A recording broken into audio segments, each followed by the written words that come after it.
एकदा काय झालं, ज्या वेळेला ब्रह्मदेवाने या सृष्टीची रचना केली ना, त्या वेळेला सगळ्यात अगोदर एक जोडी निर्माण झाली.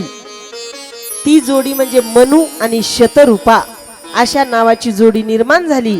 आणि त्या मनु शतरूपापासून ही सगळी मनुष्य योनीची सृष्टी निर्मिती झाली. म्हणजे मनुष्य जन्माला आले. मनु म्हटल्याच्या नंतर मनु पासून जी संतती जन्माला आली त्याला मानव म्हटलं जातं. मानव आणि त्याची पत्नी शतरूपा या दोघांपासून मानवाची उत्पत्ती झाली. आणि पुढे सांगू लागले, ब्रह्मदेवाच्या अनेक अंगापासून अनेक संतती निर्माण झाली. अंगापासून बरं का. तर एवढे पुत्र म्हणजे सप्त ऋषी निर्माण झाले.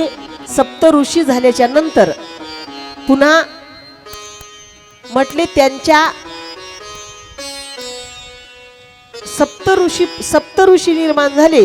आणि सप्त ऋषी निर्माण झाल्यामुळे ब्रह्मदेवाच्या 2 अंगापासून एक कन्या निर्माण झाली. कन्या, एक कन्या, तिचं नाव आहे संध्या. अशी संध्या निर्माण झाली महाराज. आणि संध्या आणि दुसरा एक पुत्र निर्माण झाला, त्याचं नाव आहे काम. एवढा सुंदर असणारा पुत्र. ती मुलगी ही अतिशय सुंदर होती. त्या कामाकड पाहिल्याच्या नंतर अतिशय त्याचं स्वरूप अतिशय मोहक दिसायला लागलं. आणि ते त्याचं पाहणं, बोलणं, चालणं अतिशय मोहक होतं महाराज. आणि मग ह्या सर्व गोष्टी ब्रह्मदेवाने पाहिल्या. आणि ब्रह्मदेवानं सर्व विचारलं त्याला, का रे बाबा तू जन्माला आला? ते म्हणे हो, परंतु तुझं कार्य काय आहे माहिती आहे का म्हणे. ते म्हणे सांगा, मी जन्माला आलो, माझं काय कार्य आहे? ते म्हणे काहीच नाही, तू काय कर, प्रत्येकाच्या अंतःकरणामध्ये प्रवेश कर म्हणे. प्रत्येकाच्या अंतःकरणामध्ये इच्छा निर्माण कर, कामाला सांगितलं. मग काम म्हणे ठीक आहे. आता एवढे मोठे पुत्र जन्माला आले होते, ते सगळे तिथंच उभे होते. ही संध्या बी तिथंच उभी होती. आणि तेवढ्यामध्ये या कामानं काय केलं, सगळ्यांच्या अंतःकरणामध्ये इच्छा निर्माण केली. अशी इच्छा निर्माण केली की ब्रह्मदेवाच्या सुद्धा अंतःकरणात इच्छा निर्माण झाली.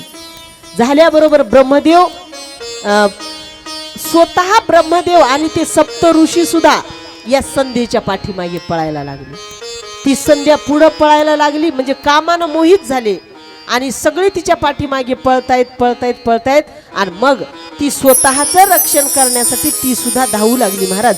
पण त्याच्याच ब्रह्मदेवाच्याच पाठीपासून अधर्म निर्माण झाला आणि पोटापासून धर्म निर्माण झाला. हृदयापासून धर्म निर्माण झाला. त्या धर्मानं सुद्धा पाहिली ही गोष्ट. अरे सगळेच्या सगळे म्हणे त्या संध्येच्या पाठीमागे लागले. सगळी बहीण ही म्हणे आमची ती ब्रह्मदेवाची मुलगी आहे. ब्रह्मदेवाला सुद्धा कळत नाही का? ब्रह्मदेव सुद्धा तिच्या पाठीमागे लागला. आणि मग या धर्मानं भगवान शंकराचा धावा करायला सुरुवात केली महाराज. जेवायची तरी यदा कदाचित अर्धी कोर खाऊ, पण कथेला अजिबात तर इच्छा नाही आमची. असा प्रकार आहे. म्हणजे माणसाच्या अंतःकरणामध्ये इच्छा असल्याशिवाय कोणतंच कार्य होत नाही बघा. इथून फाट्यावर जायचं म्हटलं का, चला ना जाऊ फाट्यावर, म्हटले नाही, इच्छाच नाही जायची.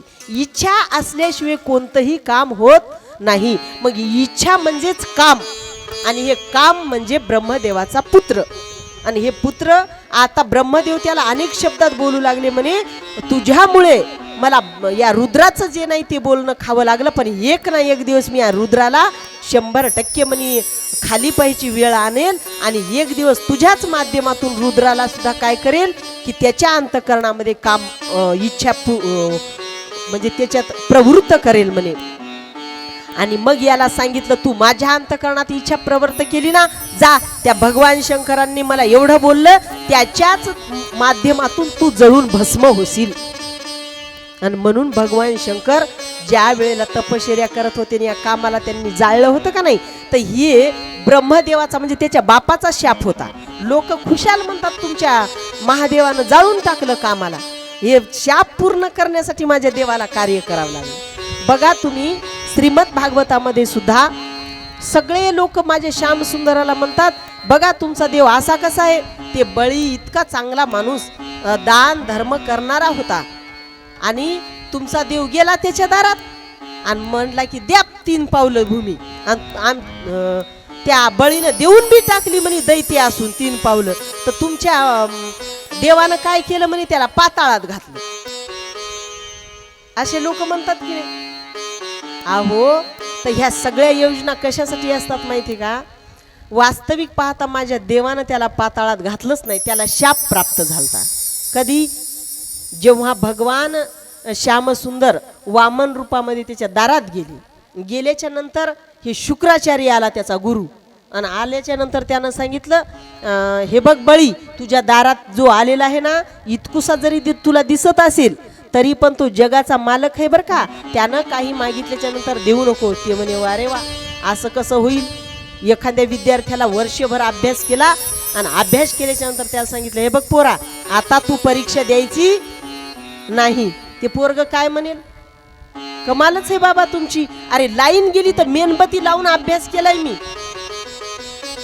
आणि आता तुम्ही म्हणता परीक्षा देऊ नको. असं कसं होईल? वर्षभर अभ्यास केला, परीक्षा तर देणार आणि उत्तम मार्काने पास होणार म्हणजे होणार. बळी सुद्धा तसाच म्हटला, अहो तुम्ही गुरु असले मग काय झाले, पण माझ्या दारामध्ये जगाचा मालक भिकारी होऊन आलाय आणि त्याला तर मी दान देणार आणि दान देण्यामध्ये उत्तम मार्काने पास होणार, असं म्हटला महाराज.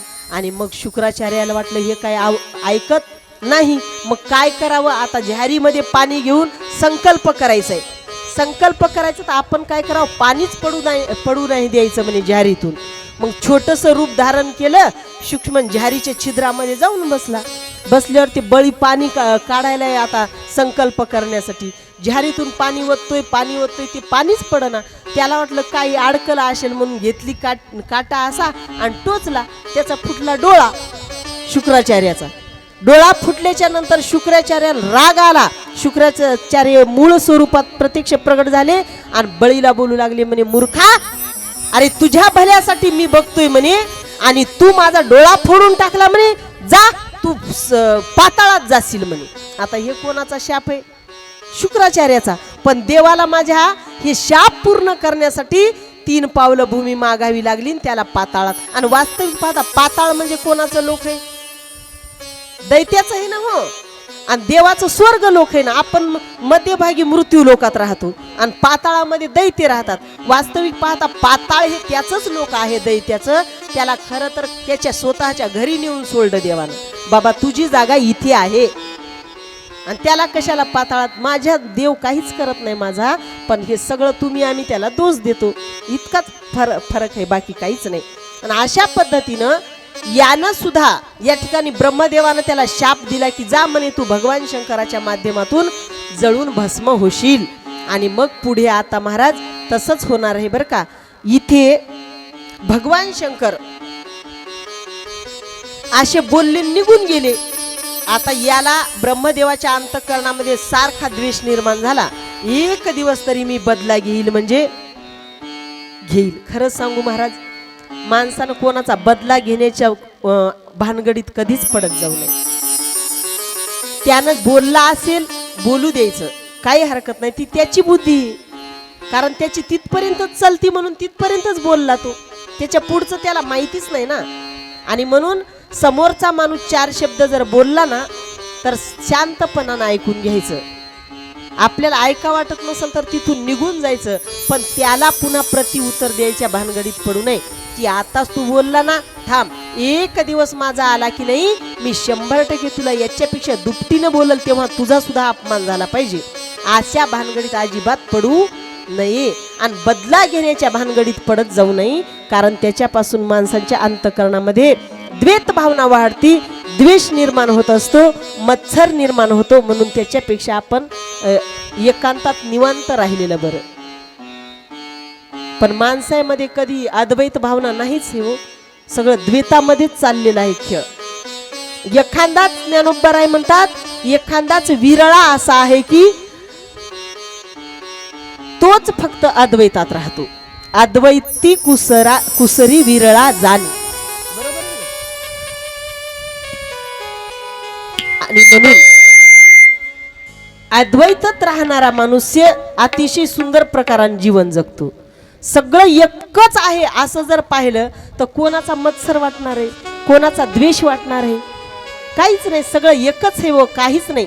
सर्वाभूती पाहे एक वासुदेव पुसोनिया ठाव अहंतेचा. बस या दृष्टीनं जर राहिलं तर कोणाचं कोणाशी भांडण नाही, कोणाशी कोणाचं तंडण नाही, काही होत नाही. पण आपण अशा दृष्टीनं पाहत नाही आणि म्हणून आपल्या अंतःकरणामध्ये अनेक प्रकारच्या उर्म्या उत्पन्न होत असतात. काम, क्रोध, लोभ, मोह, मद, मच्छर ह्या सगळ्या जे आहेत ना भावना, तर ह्या फक्त आपल्याला वाईट मार्गाकडे नेणारे आहेत, म्हणजे अधोगतीकडे नेणारे आहेत. म्हणून या भानगडीत कधीही पडू नये असा प्रकार आहे महाराज. आणि इथे मात्र या जगाचा सृष्टीकर्ताच बदला घेण्याच्या मार्गावर आहे, तर सृष्टीवर निर्माण झालेले का बदला घेणार नाही? आता हे ब्रह्मदेव सृष्टीचा निर्माता, सृष्टीचा बाप आहे आणि हाच म्हणतो मी बदला घेणार. मग आपण, तुम्ही, आम्ही सगळे हे ना, तर या सृष्टीवरती निर्माण झालेले आपण सुद्धा त्याच भावना निर्माण करतो. कारण ही 3 गुणाची प्रकृती निर्माण झालेली ना. 3 गुणापासून एक गुण समजा सत्वगुण जरी असला तर 2 गुण पुन्हा ते सत्वगुण खाली थोडंसं मुंडकं त्यानं टाकलं, हे 2 वरी मुंडके काढतात. 2 गुण पुन्हा त्या 2 गुणानं जर इथं मंडपात येऊन बसला का की ते सत्वगुण वर मुंडकं काढतो आणि त्या दोन्ही गुणाला दाबून टाकतो, रजगुणाला आणि तमोगुणाला दाबून टाकतो. आणि मंडपाच्या बाहेर गेलं ते सत्वगुण खाली मुंडकं करतो आणि हे दोन्ही वरी मुंडके करतात. कोणाची ज्ञान मंडपात येऊन सुद्धा सगळेच गुण ते सत्वगुण दबतून ते 2 गुण वर येतात. म्हणजे 2 गुण कसे येतात? काही बाया बहान खुशाल झोपा घेतात, काही घेणं नाही त्याला, इकडं काय विषय चालू आहे काय नाही, काही घेणं देणं नाही. काही महिला म्हणजे ते तमगुण, खुशाल झोपे घेणाऱ्या तमगुण. आणि काही महिला इथं मंडपात बसून सुद्धा याला बोलतात त्याला बोलतात, इकडं काहीतरी करतात तिकडे काहीतरी, म्हणजे 100% यांच्या ठिकाणी रजोगुणी. सत्वगुणी माणूस कोणाला बोलत नाही, कोणाला चालत नाही, ते फक्त काय विषय चालू आहे त्याच्या डोक्यामध्ये फक्त इतकंच असतं. असा प्रकार आहे बघा. आता हे काय आहे?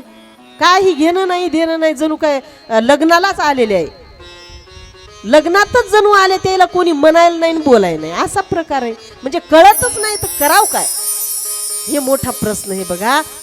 काय सांगायचंय आता, जाऊ दे तिकडे, कुठं सांगाव. असा प्रकार या ठिकाणी वर्णन करून सांगितला की प्रकृतीच 3 गुणाची आहे. 3ही गुण एकाएकाने उत्पन्न होत असतात आणि एकाएकाने दबत असतात. पण महाराज म्हणतात परमार्थासाठी या 2 गुणापेक्षा एकाच गुणाची आवश्यकता आहे आणि त्याच एका गुणामध्ये परमार्थ होत असतो, हे की नाही ताई? अशी आराधना त्या ठिकाणी केली. दक्षानं बऱ्याच 100 वर्षापर्यंत तपश्चर्या केली आणि तपश्चर्या पूर्ण झाल्याच्या नंतर प्रत्यक्ष जगदंबा तिथे अवतीर्ण झाली आणि दक्षाला म्हणू लागली, तुझी तपश्चर्या पूर्ण झाली, आता तुझ्या घरी मी अवतार कार्य धारण करून येणार आहे. परंतु माझं एक वचन ऐकून घे दक्षा, तुझ्या घरी मी जेव्हा मुलगी म्हणून तुझी प्रतीक्षा येईल ना, त्यावेळेला माझा जर तुझ्या घरी अपमान झाला, मला जर तुझ्या घरात कोणी अदवा तदवा बोलायला लागलं तर मी त्या ठिकाणी थांबणार नाही, मी माझं निघून येईल, असं त्या ठिकाणी आश्वासन दिलं या दक्षाला. आणि जगदंबा विलीन झाली, आपल्या धामाला निघून गेली. दक्ष प्रजापती घरी आला, अतिशय आनंदी झाला. जगत जननी माझ्या घरी अवतार कार्य धारण करून येणार आहे. इकडे दक्षाला मात्र दक्षाची पत्नी असणारी प्रसूती काळांतराने ती गर्भवती राहिली आणि राहिल्याच्या नंतर तिने लगेच पतीला ही वार्ता कळवली.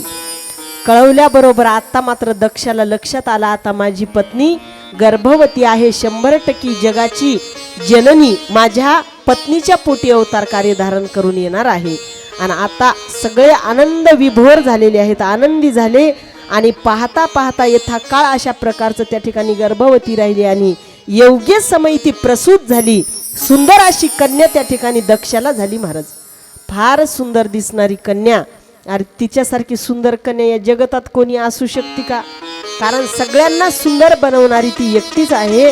आणि ती बनवणारी किती सुंदर असेल, मग त्याच्यापेक्षा बघा ना, इतकी सुंदर ही कन्या जन्माला आली. लहानपणापासून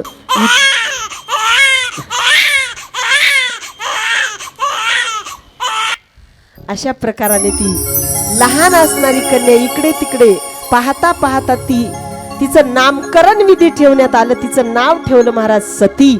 आणि सती अशा प्रकाराने जन्माला आली. लहानाची मोठी होऊ लागली. सुंदर अशा प्रकारे त्या राजवाड्यावरती इकडे तिकडे तिकडे इकडे उड्या मारत होती. दक्ष प्रजापती सुद्धा तिच्याकडे पाहून अतिशय मोहून जायचा. ती प्रसूती सुद्धा त्या लेकराला लहान मुलीला खेळवायची. बऱ्याच काळापर्यंत ती लहानाची मोठी झाली. आणि लहानाची मोठी झाली तिला लहानपणापासून शिवभक्तीचा छंद होता. म्हणजे शिवपूजनामध्ये रत होती. बेलपत्र घ्यायची आणि शिवशंकराच्या पिंडीवरती बेलपत्र वाहत होती महाराज लहानपणापासून. आणि एवढी उपासना करायची शिवभक्तीमध्ये. पाहता पाहता तिचं दुसरं कोणीच नाही. तिला जगतामध्ये फक्त शिवशंकर एकटेच पसंत पडले. आणि त्याच्याबरोबर तिचा काळांतराने विवाह झाला. आणि दोघे जण काशी क्षेत्रात राहणारे पण कैलासावर राहू लागले. राहत असताना कैलासावर अतिशय आनंदानं सती त्याच्याबरोबर राहू लागली शिवशंकराबरोबर. परंतु असं झालं महाराज की सतीच्या रूपामध्ये थोडं तिच्या अंतःकरणावर म्हणा, आता जगतजननी तिला आपण तर नाही म्हणू शकत, पण असं शास्त्रानं वर्णन केलं की ती सतीच्या रूपामध्ये थोडी अज्ञानी होती. तिच्या अंतःकरणामध्ये संशय येत होती भगवान शंकरावर, कोणत्या साधू संतावर. कसं काय म्हटले, आता माझे रामप्रभू अवतीर्ण झाले होते ना मनुष्याच्या रूपामध्ये. आणि असं झालं का मनुष्याच्या रूपात अवतीर्ण झाले. आणि झाल्याच्या नंतर लहानाचे मोठे झाले ते. आणि झाल्यावर ते सुद्धा 14 वर्षासाठी वनवासाला गेले. आणि 6 महिने शिल्लक राहिले वनवासाचे. तेवढ्यामध्ये भगवती सीतेला राजा रावणानं पळून नेलं. आणि मग इकडे रामप्रभू वनामध्ये इकडे तिकडे विचरण करू लागले. प्रत्येक झाडाला वेलीला विचारू लागले. इकडे सती आणि भगवान शंकर. काय झालं तर सतीला सांगितलं भगवान शंकरानं, सती तुला ज्ञान प्राप्त करून घेण्याची अतिशय गरज आहे. म्हटले मग ठीक आहे, तुम्हीच सांगा ना मला ज्ञान. ते म्हणे कसं आहे, घरच्या घरी गुण येत नाही तुला, तुझे कान टोचाय सोनाराकडे घेऊन जातो. आणि मग कोण्या सोनाराकडे जायचं म्हणून दोघं जण अगस्त्य ऋषीकडे श्रवण करण्यासाठी निघाले. अगस्त्य ऋषी म्हणजे त्याला कुंभज ऋषी सुद्धा म्हटलं जातं. असे असणारे ते अगस्त्य ऋषी निघाले वनामध्ये. आणि वनात नंदीवर दोघंही बसले महाराज. आणि नंदी निघाला त्यांची गाडी घेऊन. निघाल्याच्या नंतर सगळ्या वनामध्ये इकडे तिकडे जात आहेत का, तेवढ्यामध्ये भगवान रामप्रभू समोरून येताना भगवान शंकराला दिसल्याच्या नंतर भगवान शंकरांनी काय केलं, त्याला साष्टांग प्रणिपात केल्याच्या नंतर सतीनं पाहिलं महाराज. म्हणे बाई, माझा मालक तर देवो के देव महादेव आहे. सगळ्यात याच्यापेक्षा कोणता देव मोठा आहे का, नाही. मग हे सगळ्यात देव जर मोठा आहे मग हे कोणाला नमस्कार करायला आहे म्हणे. इकडं तिनं पाहिलं त्या दिशेनं तर समोरून रामप्रभू येत होती. याच्यामध्ये अडकवलेले खांद्यावरती बाण अडकवलेले, धनुष्य बाण भात आहे, सगळ्या गोष्टी. सावळा असणारा माझा राम आहे. आणि समोरून लक्ष्मण दादा ते दोघं यायले नमस्कार केल्याबरोबर सती म्हणली, का हो, कोण आहे ते माणूस. ते म्हणे, अगं तू जेव्हा जेव्हा विचारतीस ना सती मला की का हो तुम्ही ध्यान करत बसता, डोळे लावून बसता, भजन करत बसता, तुम्ही कोणाचं भजन करता, तर तो माझा देव आहे, ते माझा आराध्य आहे. आणि म्हणून त्याचंच मी ध्यान करतो रात्रंदिवस. ती म्हणे, काय येड लागलं का काय हो तुम्हाला, हे माणसासारखं या त्या झाडाला कवटाळायला लागलं. आणि हे म्हणतंय की मै बायको कुठे गेली ना मै बायको कुठे गेली, हे की नाही. ज्या झाडाला कवटाळतो त्या झाडाला म्हणतो माझी बायको कुठे.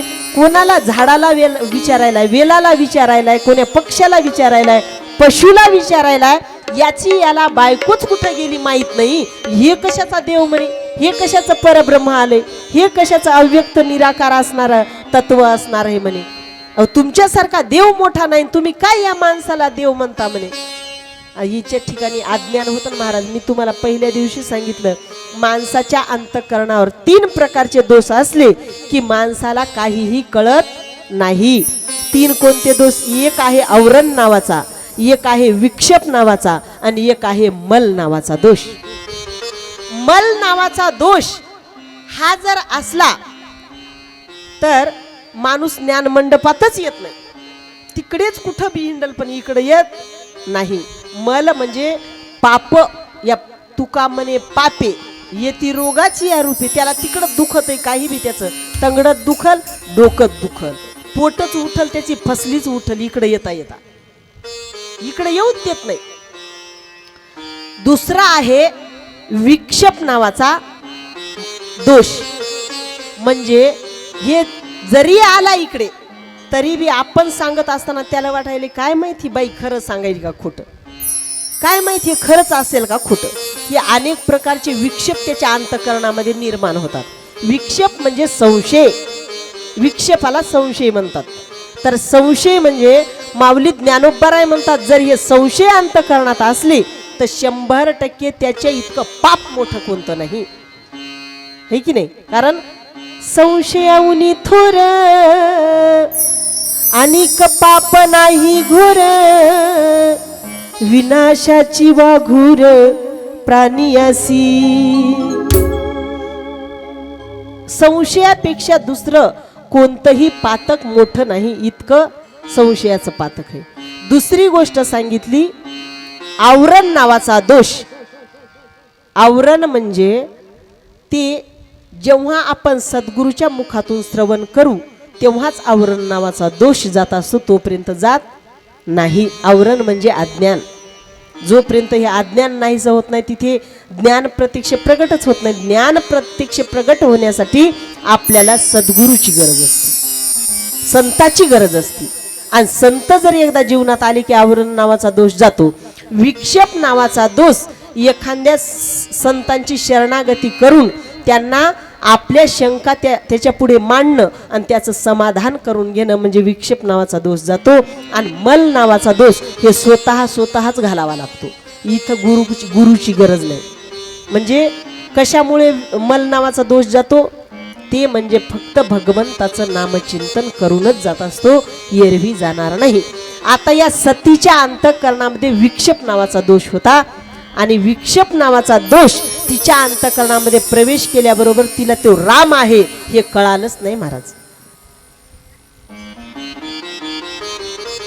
म्हणून ती मालकावर संशय घेऊ लागली. म्हणे कशाचा, म्हणे हे देवन कशाचं काय, या मालकाला माझ्या डोकंच नाही.